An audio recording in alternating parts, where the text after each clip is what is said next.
सो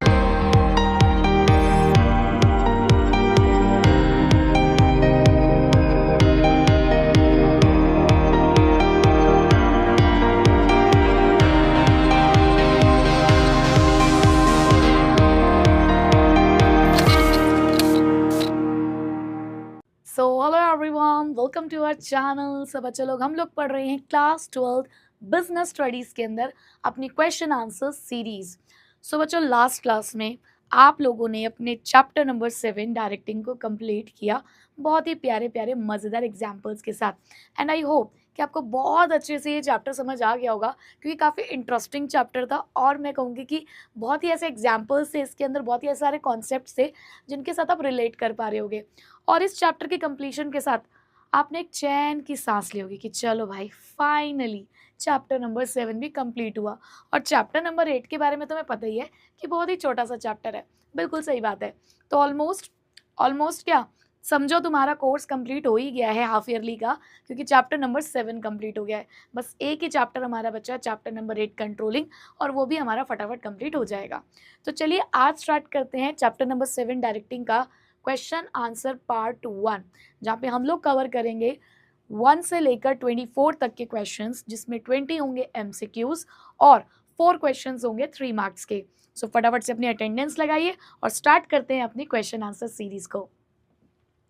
तो देखो बच्चों, सबसे पहला हमारा जो क्वेश्चन है बहुत ही प्यारा सा और बहुत ही इजी क्वेश्चन। मेरे आंसर देने से पहले मैं जब इधर उधर की जब तक बातें करूं तब तक तुम अपना आंसर मुझे बता देना, ठीक है। So which of the following is not a feature of directing. आपको बताना है कि इसमें से कौन सा डायरेक्टिंग का फीचर नहीं है। तो याद करो, डायरेक्टिंग के फीचर के लिए तुमने मुझे कुछ कहा था ना। तुमने मुझे क्या कहा था? कॉल मी फिट। मैंने तुम्हें कहा था ना, मुझे बोलो फिट। तो बस उसी में छुपे थे ना हमारे सारे डायरेक्टिंग के फीचर्स। तो देखिए जरा, directing flows from top to bottom, directing initiates action, directing take place at every level of management, directing ensures that activities are performed as per plan.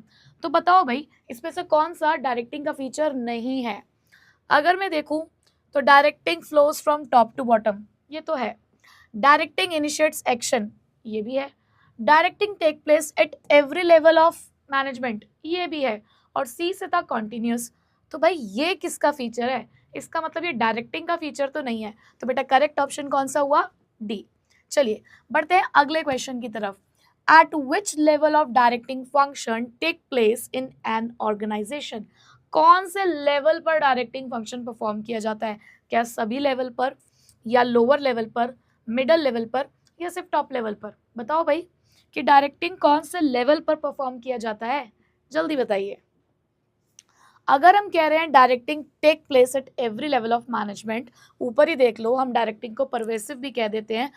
तो क्या इस क्वेश्चन का आंसर इसी में नहीं छुपा है, इस पॉइंट में, कि डायरेक्टिंग तो हर एक लेवल पर एग्जिस्ट करता है। टॉप लेवल मिडल लेवल को डायरेक्ट करता है, मिडल लेवल ऑपरेशनल लेवल को डायरेक्ट करता है। तो इसका आंसर क्या हुआ बच्चों? ऑल ऑफ दीज, ठीक है। चलो शाबाश, मुझे पता है तुम सब क्वेश्चन के आंसर बढ़िया बढ़िया दे रहे हो। देखती हूँ मैं, बहुत बच्चों के स्कोर काफी अच्छा आता है। चलिए देखिए, अब स्टेटमेंट बेस्ड क्वेश्चन है हमारे पास।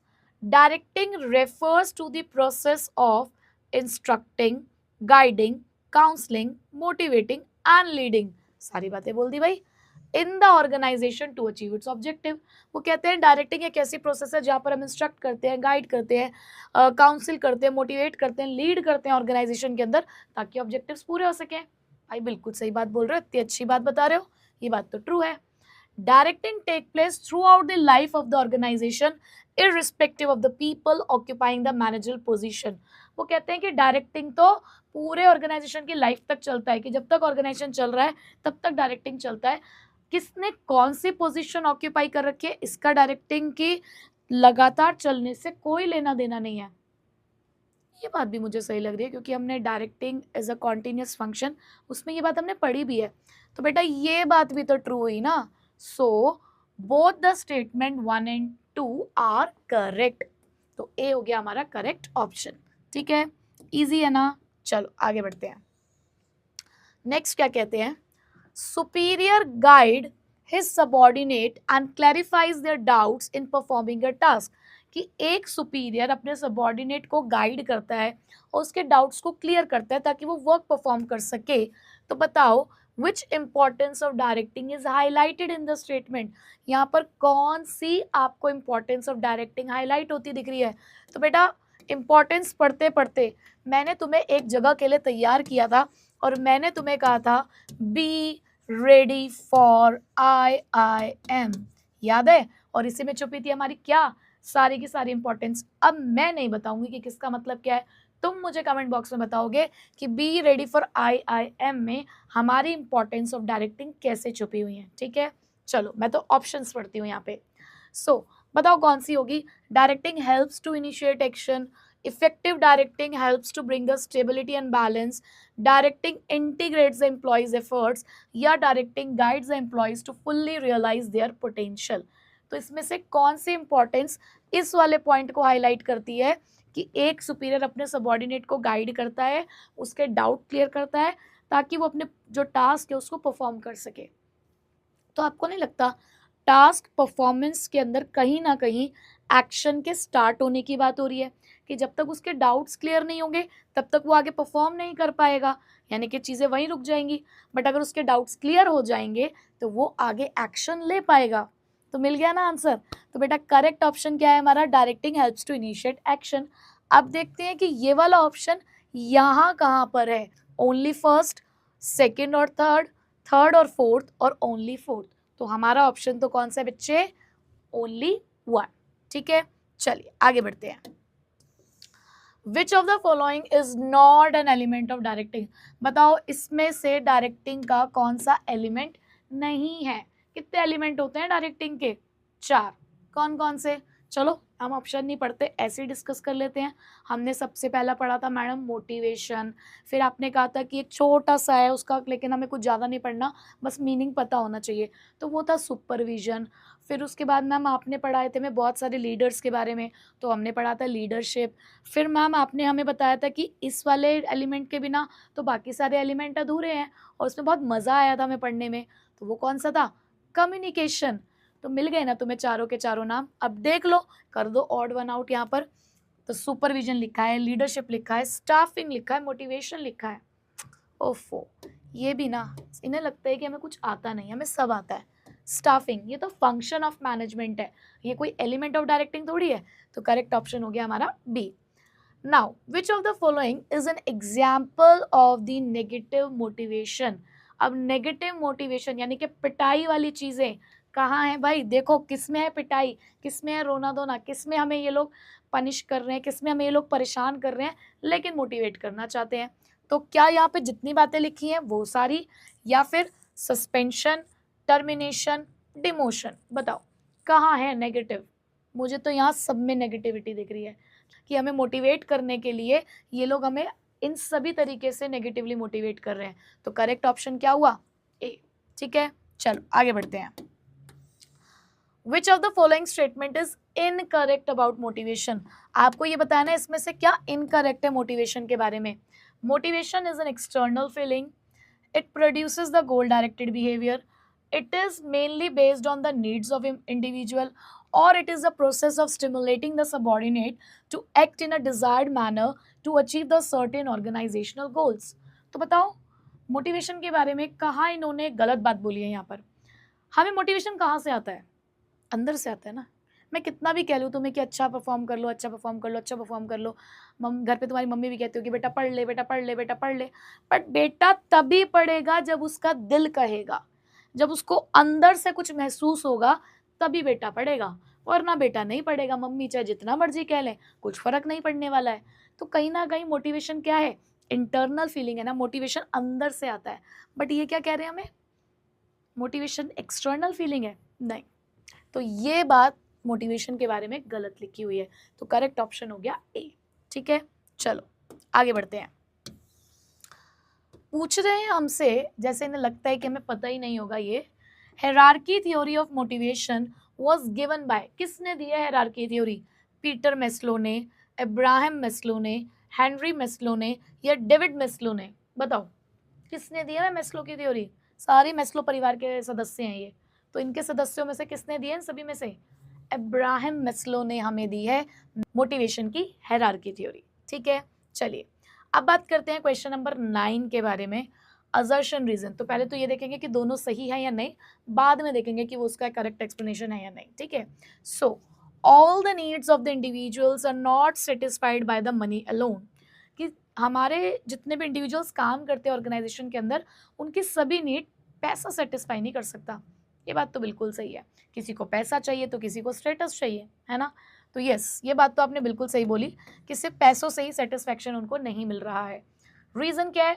साइकोलॉजिकल, सोशल और emotional factors also play the important role in providing the motivation, कि हमारे कुछ साइकोलॉजिकल फैक्टर हैं, कुछ इमोशनल फैक्टर हैं, कुछ सोशल फैक्टर हैं, वो भी हमें मोटिवेट करने का काम करते हैं।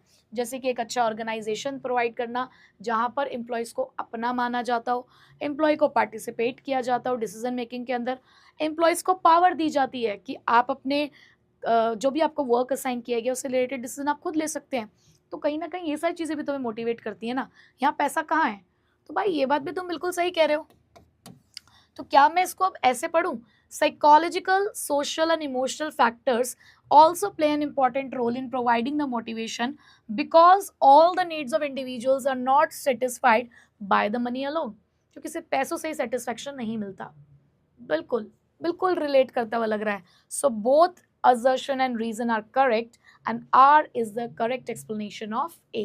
तो कौन सा ऑप्शन दिख रहा है हमें यहाँ पे? वो ऑप्शन नंबर ए। ठीक है, समझ आ गया। चलो आगे बढ़ते हैं बच्चों, क्वेश्चन नंबर 10 की तरफ देखो, कितनी जल्दी हम 10th क्वेश्चन पे पहुंच गए। To motivate its employees on one side, Harshita Pearls rewards them with increase in pay, promotion, recognition etcetera, whereas on the other side it stops the increments, gives the punishment and threatens employees so that they may act in a desired manner. Which feature of motivation is being highlighted in the above case? मुझे पता है तुम्हें option की ज़रूरत भी नहीं है और तुम्हें इसका आंसर पता होगा।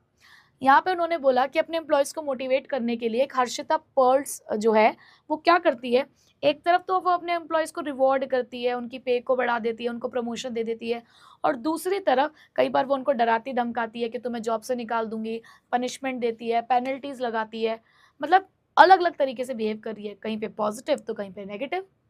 तो कौन सा फीचर था ये हमारे मोटिवेशन का? क्या मोटिवेशन प्रोड्यूस करता है गोल डायरेक्टेड बिहेवियर? क्या ये है? या motivation is a complex process, या motivation is an internal feeling, या फिर motivation can be either positive और नेगेटिव? बताओ कौन सा है? पता है ना तुम्हें? मुझे भी पता है, ऑप्शन नंबर डी, कि मोटिवेशन हमारा पॉजिटिव भी हो सकता है और नेगेटिव भी हो सकता है। ठीक है, चलो आगे बढ़ते हैं बच्चों।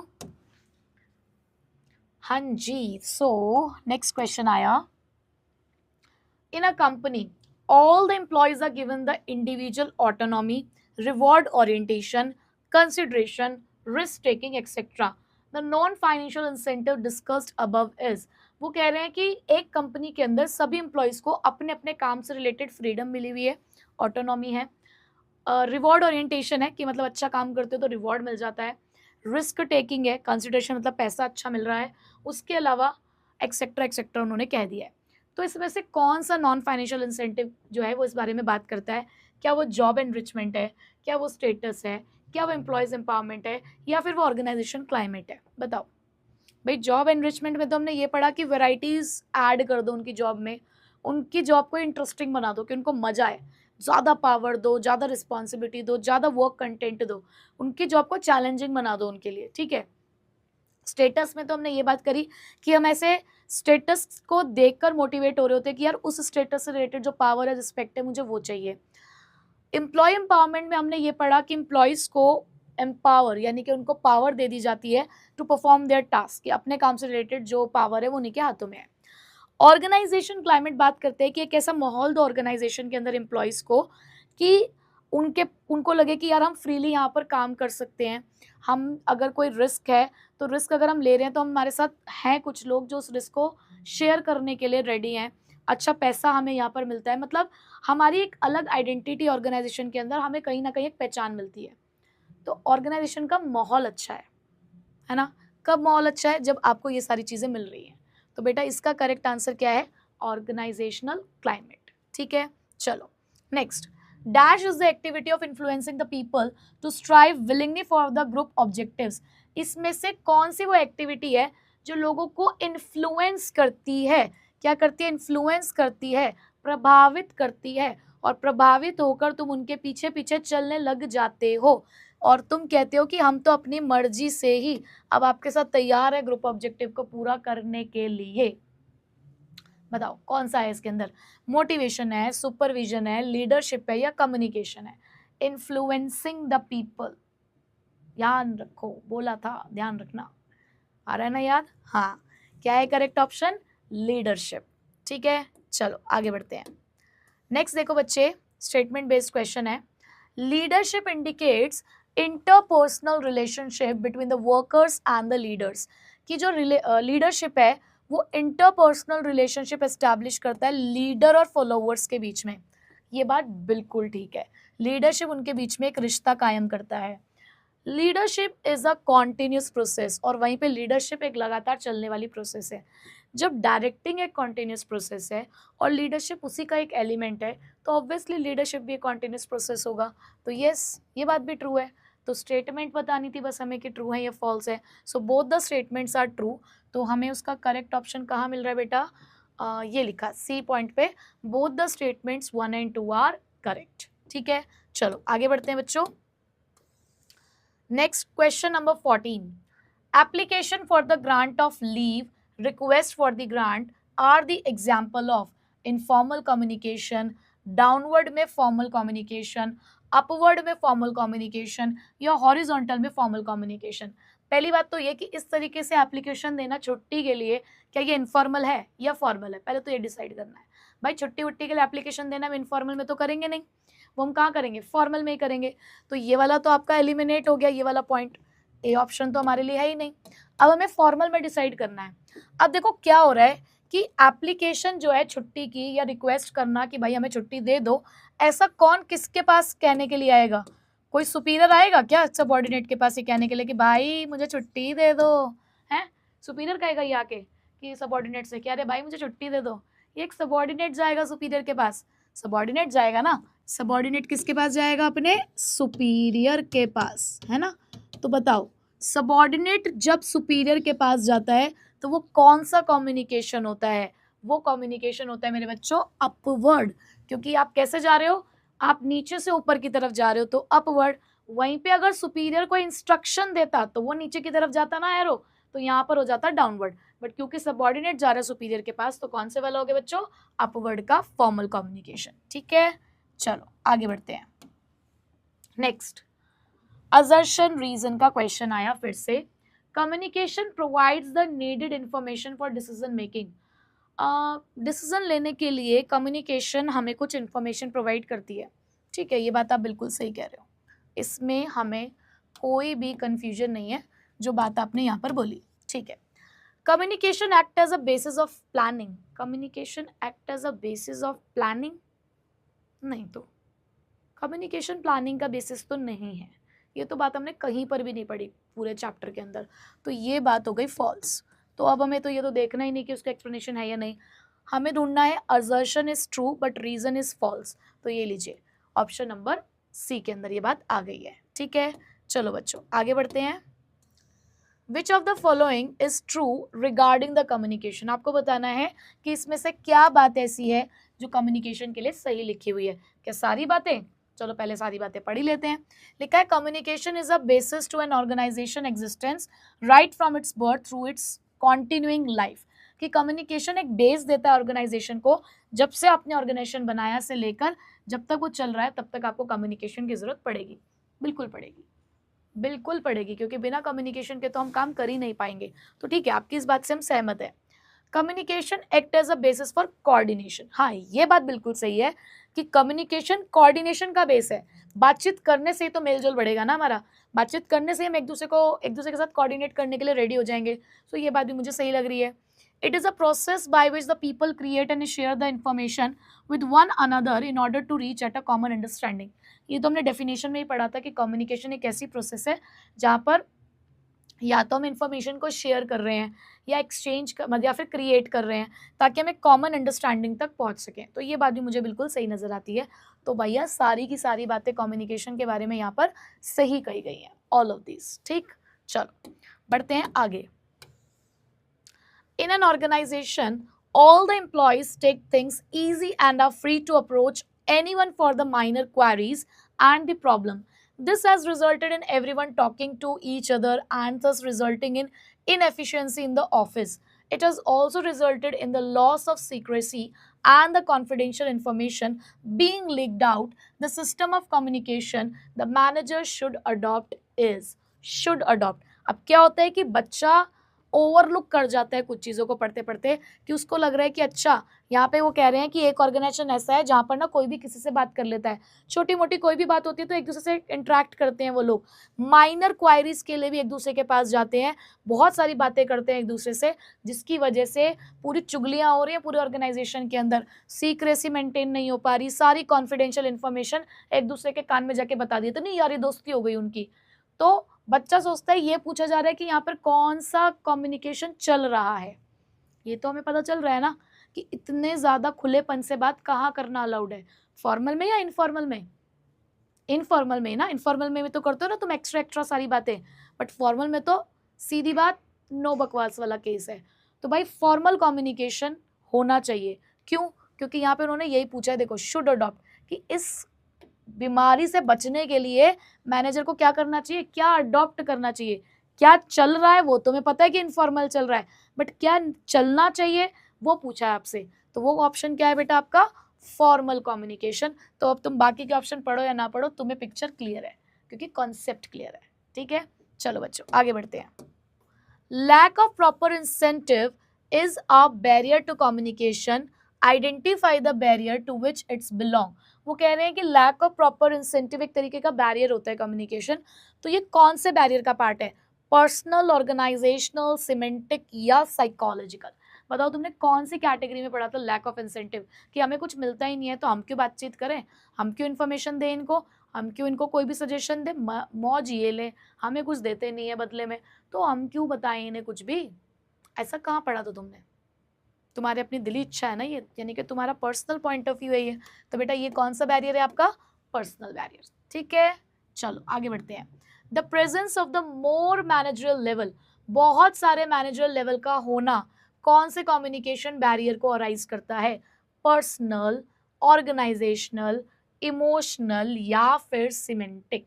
बहुत सारे मैनेजरियल लेवल्स हैं, बिल्कुल सही बात। मैनेजर लेवल कहाँ होंगे बेटा, मैनेजर लेवल तो ऑर्गेनाइजेशन में ही होंगे ना।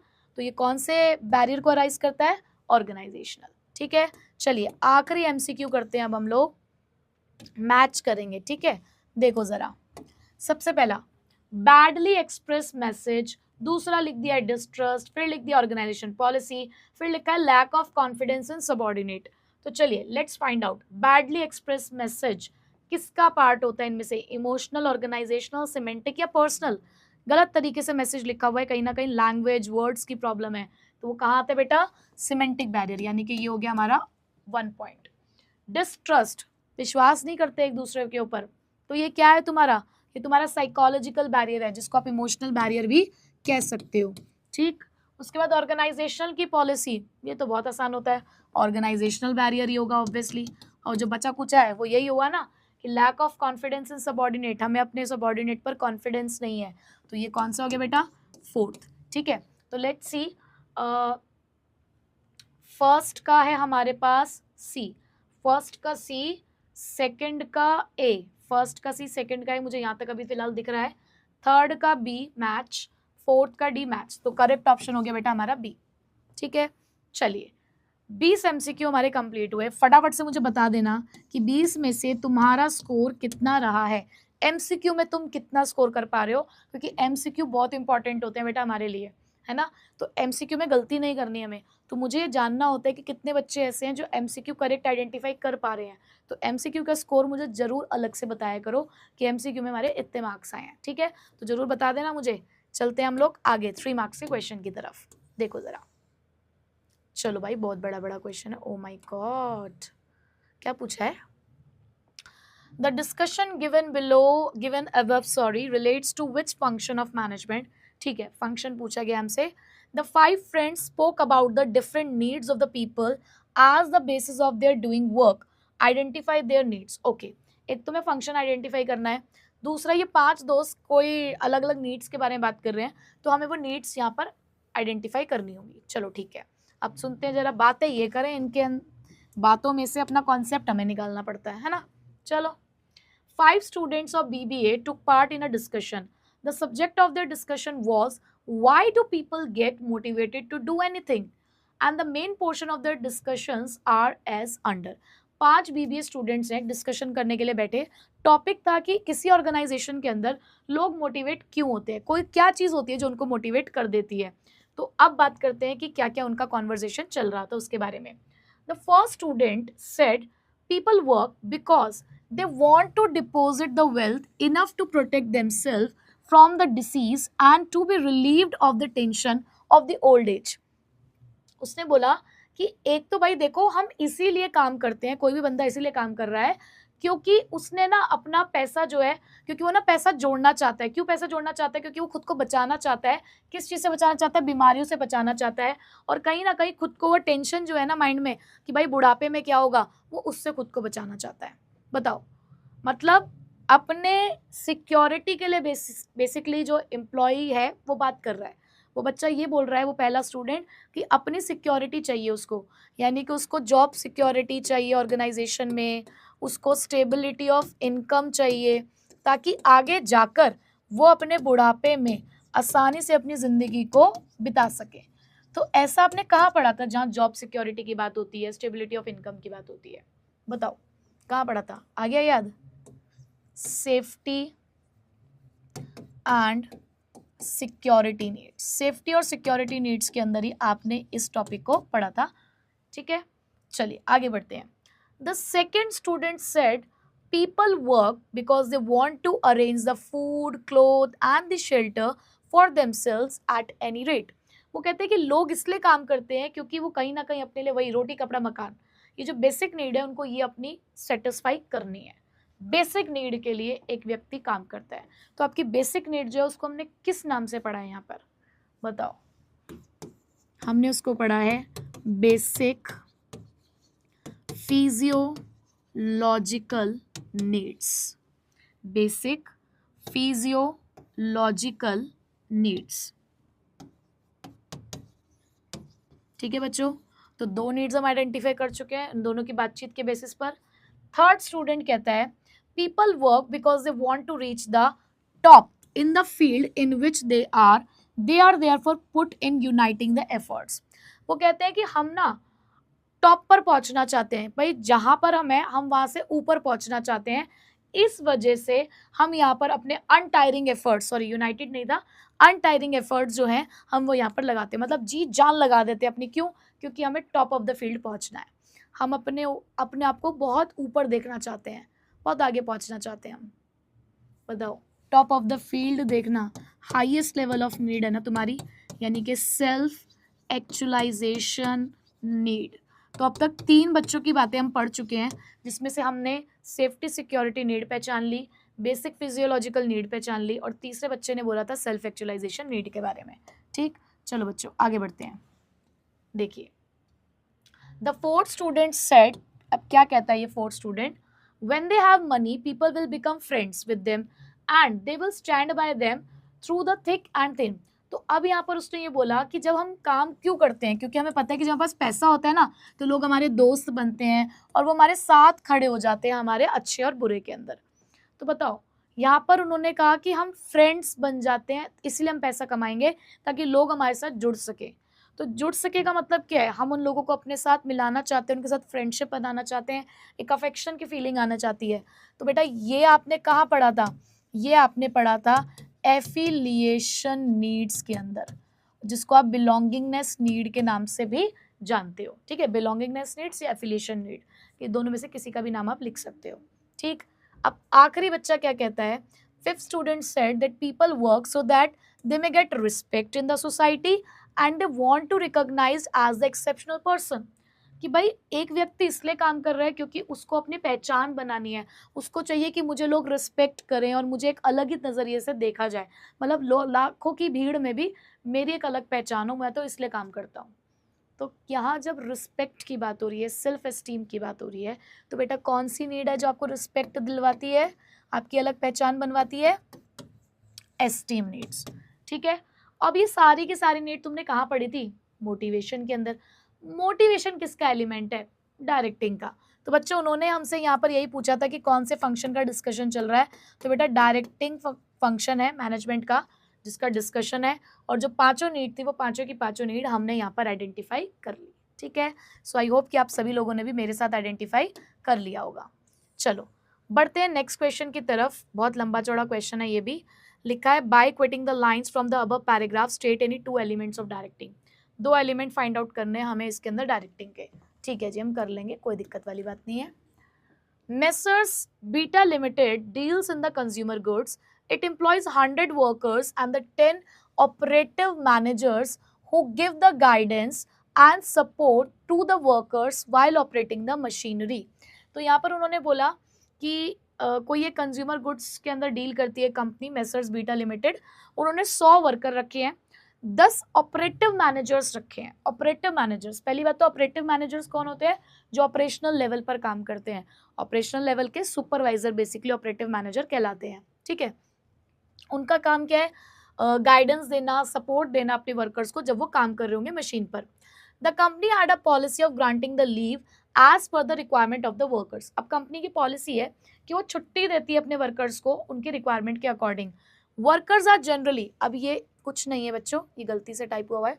Workers are generally granted leave on festival and the special occasion. अब वर्कर्स ने आपस में ये डिसाइड कर रखा था कि जब जब कोई स्पेशल ओकेजन होगा या कोई फेस्टिवल होगा तब हमें छुट्टी चाहिए। Recently on the Puja festival it received a big order. अब पूजा फेस्टिवल कोई उनका चल रहा था, उस टाइम पर एक बहुत बड़ा ऑर्डर उन लोगों को मिला। Workers are keen to take the Puja holidays while management is pressing hard for the overtime. अब यहाँ पे वर्कर्स का तो एक्सपेक्टेशन यही था कि हमारे यहाँ पे तो क्या होता है कि जब भी कोई फेस्टिवल होता है तो छुट्टी मिलना हमने डिसाइड किया है, तो यानी कि अब भी छुट्टी मिलेगी। बट क्योंकि बहुत बड़ा ऑर्डर आया है तो यहाँ मैनेजमेंट उनको प्रेशराइज कर रहा है कि देखो आप छुट्टी मत लो बल्कि ओवर टाइम यहाँ पर काम कर दो। So this matter was place before the personal manager who called the meeting of the operative managers and the workers to inform about the changes in the incentive plan which states that payment of the double wages for the worker for the working overtime and triple wages for working on the holidays। अब उन्हें पता है कि workers ऐसे तो काम करने वाले हैं नहीं, सबने मना कर दिया कि भैया इस टाइम पे तो फेस्टिवल का टाइम है, हम तो काम नहीं करेंगे। तो क्या हुआ, पर्सनल मैनेजर ने एक मीटिंग बुलवाई, ऑपरेटिव मैनेजर को बोला कि काम करो, सभी लोगों के बीच में ये फैला दो ये बात, ये इन्फॉर्मेशन शेयर कर दो कि हमने थोड़े से अपने इंसेंटिव प्लान्स में चेंज करे हैं। हमने कहा है कि जो वर्कर हमारे साथ काम करेगा ओवर टाइम उसे तो हम डबल वेजेस देंगे, और जो हॉलीडेज में भी काम करेगा उसको हम ट्रिपल वेजेस देंगे, जिसको करना है कर लो। तो यहाँ पर उनको पैसा दिखाया जा रहा है, उनकी यहाँ पर वेजेस डबल और ट्रिपल करी जा रही हैं ताकि वो लोग मोटिवेटेड हों और काम करें, क्योंकि अभी तो उन्हें कोई मोटिवेशन नहीं मिल रहा कि वो फेस्टिवल वाले दिन भी काम करें या ओवर टाइम करें। ठीक है, so workers without any pressure voluntarily took limited holidays and were able to increase their earnings by working overtime and on holidays। अब वर्कर के ऊपर कोई प्रेशर नहीं है कि सबको करना ही करना है, भाई जिसको पैसा चाहिए वो कर लो।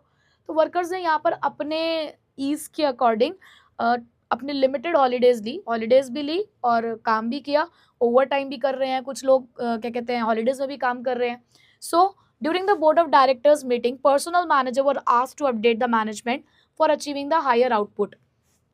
अब मीटिंग हुई बोर्ड ऑफ डायरेक्टर्स के साथ, तो वहाँ पर्सनल मैनेजर को पूछा गया, पर्सनल मैनेजर को कहा कि अपडेट बताओ भाई ऑर्डर वगैरह के बारे में कि टाइमली सप्लाई हो रही है नहीं हो रही है। तो उसने कहा कि यस सब कुछ हो गया है पूरा, और उसने कहा कि कैसे पूरा हुआ, उनसे पूछा जाने लगा कि भाई आपने कैसे, वर्कर्स ने बिल्कुल भी आपको अपोज नहीं किया, आप मतलब कोई कन्फ्रंटेशन आपका वर्कर्स के थ्रू आया ही नहीं इस तरीके का कि वर्कर्स ने अपोजिशन शो किया हो, कुछ नहीं हुआ। तो उसने कहा हाँ बिल्कुल भी नहीं है। क्यों? Because I just used a carrot with no sticks approach, कि मैंने डंडे के जोर पर काम नहीं किया, मैंने अपने वर्कर्स को मोटिवेट करने के लिए कोई डंडा नहीं उठाया, कोई स्टिक नहीं उठाई उनको, मैंने तो बल्कि उनको गाजर पे गाजर खिलाई, मैंने कहा खून बढ़ाओ और खूब काम करो, मतलब मैंने उनको पॉजिटिवली मोटिवेट किया है। तो आपको यहाँ पर बेटा दो एलिमेंट्स आइडेंटिफाई करने थे। तो क्लियरली यहाँ से तो आप समझ ही गए होगे, इतना सारा हमारा डिस्कशन चला कि बच्चों यहाँ पर था मोटिवेशन, ठीक है, यहाँ पर क्या था मोटिवेशन। बट दूसरा कौन सा है, क्या यहाँ कम्युनिकेशन है, क्या यहाँ पर किसी भी तरीके से लीडरशिप है, क्या यहाँ पर आपको सुपरविजन दिख रहा है। देखो सुपरविजन आपको आइडेंटिफाई करने के लिए तो आ सकता है। तो बच्चों दूसरा ना यहाँ पर सुपरविजन ही है। जब मैंने यहाँ पर अंडरलाइन किया कि 10 ऑपरेटिव मैनेजर थे जो गाइड कर रहे थे, सपोर्ट कर रहे थे वर्कर्स को काम करते टाइम, तो सुपरवाइजर और ये जो सुपरविजन का जो एलिमेंट है ये काम ही ऑपरेशनल लेवल पर करता है। तो ये जो ऑपरेटिव मैनेजर्स है, क्योंकि ये भी ऑपरेशनल लेवल का पार्ट है, तो आपको यहाँ पर इस लाइन में कौन सा पॉइंट दिख रहा है, सुपरविजन, क्योंकि यहाँ पर वर्कर्स की एक्टिविटीज पर नजर रखना ही सुपरविजन कहलाता है। ठीक है जी, तो देखिए हो गया ना हमारा क्वेश्चन नंबर 22 भी। चलिए आगे बढ़ते हैं। Question number 23, again a big question. State the feature of element of function of management used by the CEO. तो पहले तो हमें ये आइडेंटिफाई करना है कि कौन सा एलिमेंट होगा, उसके अकॉर्डिंग हम बता पाएंगे कि कौन से फीचर्स जो हैं वो यहाँ पर डिस्कस किए गए हैं। चलिए देखते हैं। Alpha limited was dealing with the renewable energy services to get the business. The team leader and his team used to travel the different states to give the presentation to the clients. अब यहाँ पे क्या हुआ कि एक हमारी company है, यहाँ पर अपने बिजनेस को और आगे बढ़ाने के लिए जो टीम लीडर है उसकी टीम है वो अलग अलग स्टेट्स में ट्रैवल करती है क्लाइंट्स को अपनी प्रेजेंटेशन देने के लिए। Now as per the policy the company, the team leader use to travel by air whereas his team travel by the road and train. एक बात मैं आपको और बोलना चाहूंगी कि लीडर देखते ही ये मत समझ लेना कि लीडरशिप है, पहले क्वेश्चन को अच्छे से समझना है। तो यहाँ पर उन्होंने बोला कि पॉलिसी हमारी कुछ ऐसी है, जो टीम लीडर है वो एयर से ट्रैवल करता है, यानी कि by air means of transport है उसके लिए, और बाकी लोग रोड और ट्रेन के थ्रू ट्रैवल करते हैं। And it was not only time consuming but also force the female team member to travel alone at times. अभी टाइम कंज्यूमिंग तो था ही भाई, जो एयर से जा रहा है वो तो जल्दी पहुंचेगा और जो रोड और ट्रेन से जा रहे हैं उनको थोड़ा सा टाइम लगेगा। और इसके एक डिमेरिट क्या था कि जो फीमेल टीम में जो उनके मेंबर्स थे उनको कई बार अकेले ट्रैवल करना पड़ रहा था। As a result the subordinate were not acting in a desired manner. The subordinate were not acting in a desired manner to achieve the organisation goals. इस वजह से सबऑर्डिनेट डिजायर्ड मैनर में काम नहीं कर रहे थे, जैसा हम चाह रहे थे वैसा काम वो नहीं कर रहे थे। अच्छा ठीक है। So the CEO of the company came to know about it.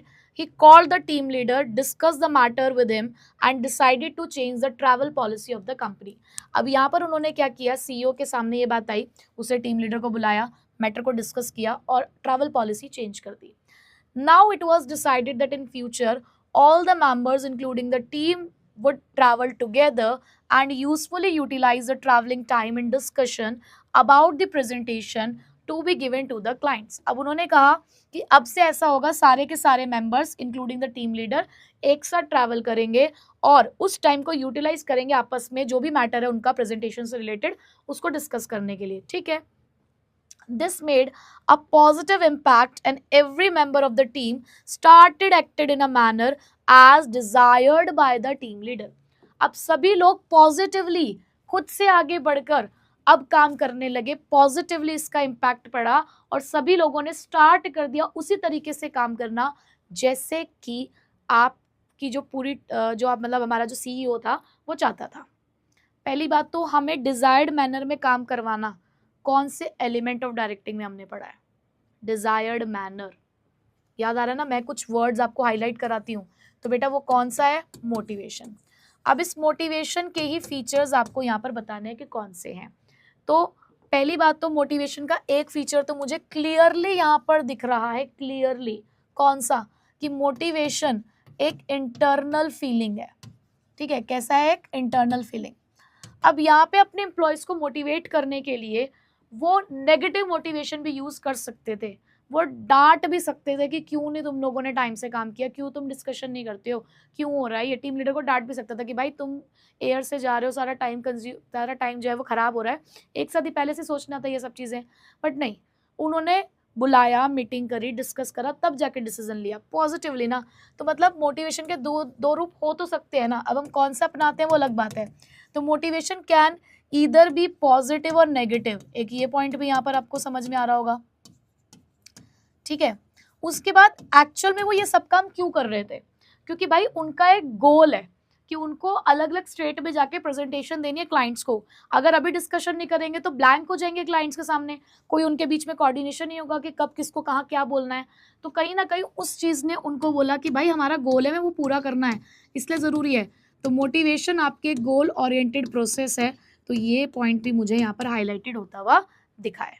ठीक है जी, तो बस अब आपको यहाँ से समझ में आ ही गया होगा। 3 नंबर का क्वेश्चन था, 3 हमने पॉइंट्स यहाँ पे आइडेंटिफाई कर लिए। ठीक है, चलिए आगे बढ़ते हैं।